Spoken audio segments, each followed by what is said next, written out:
ময়লার ভার নিতে পারছে না আমিনবাজার ল্যান্ডফিল। ধারণ ক্ষমতার বাইরে ৮ বছর ধরে চলছে বর্জ্য ব্যবস্থাপনার কাজ।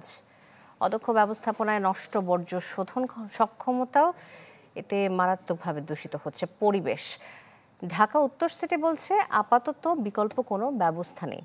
তুষার লস্করের ছবিতে আশরাফুল আলম আকাশের রিপোর্ট দেখুন। RICL TMX, যুগের পর যুগ স্থাপনা থাকে মজবুত। দূর থেকে দেখে ছোটখাটো পাহাড় মনে হলেও এটি আমিনবাজার ল্যান্ডফিল, যেখানে ময়লার স্তূপ পাহাড় সম। প্রায় 2 দশক ধরে ঢাকা শহরের বর্জ্য ফেলা হচ্ছে এখানে। কোরবানির ঈদের 3 দিনে 20,000 টন বর্জ্য ফেলেছে ডিএনসিসি। প্রায় 8 বছর আগে শেষ হয়েছে আমিনবাজারের এই ল্যান্ডফিলের মেয়াদকাল।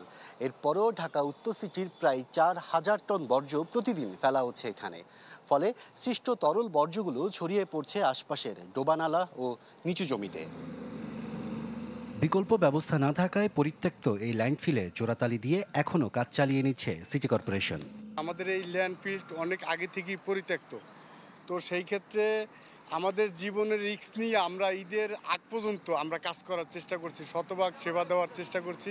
আমরা যখন কাজ করি তখন তো আমাদের শরীরেতে একটু গ্যাস বেরোয়। এই জায়গায় কাজ করতে করতে আপনার অভ্যেস হয়ে গেছে। অভ্যেসে তো মানুষ তো অভ্যেসের দাস। 2005 সালে 156 বিঘা জমির ওপর নির্মিত ল্যান্ডফিলটি ধারণ ক্ষমতা হারিয়েছে অনেক আগেই। অদক্ষ ব্যবস্থাপনায় নষ্ট হয়েছে বর্জ্য শোধন সক্ষমতা। ফলে দূষিত হচ্ছে পানি ও পরিবেশ। মশামাছির উৎপাতে অতিষ্ঠ চারপাশের জনজীবন। গরমটা বেশি পড়লে মাছিটা ছায়ার মধ্যে চলে আসে। এখানে মাছি মরবে, হাজার হাজার মাছি আবার হবে। ওষুধ দিয়ে কোনো লাভ নাই। একমাত্র বৃষ্টি হইলে এটা ক্লিয়ার হয়ে যায়। ল্যান্ডফিলে বর্জ্য ব্যবস্থাপনা প্রক্রিয়া থেকে বের হয়ে ইন্ডাস্ট্রিতে রূপান্তরে নজর উত্তর সিটির। এজন্য রাজনৈতিক সহযোগিতা চান ডিএনসিসি প্রশাসক। আমাদেরকে আলটিমেটলি এই পুরো রিসাইক্লিং ফ্যাক্টরিটাকে একটা ইন্ডাস্ট্রিতে রূপান্তরিত করতে হবে।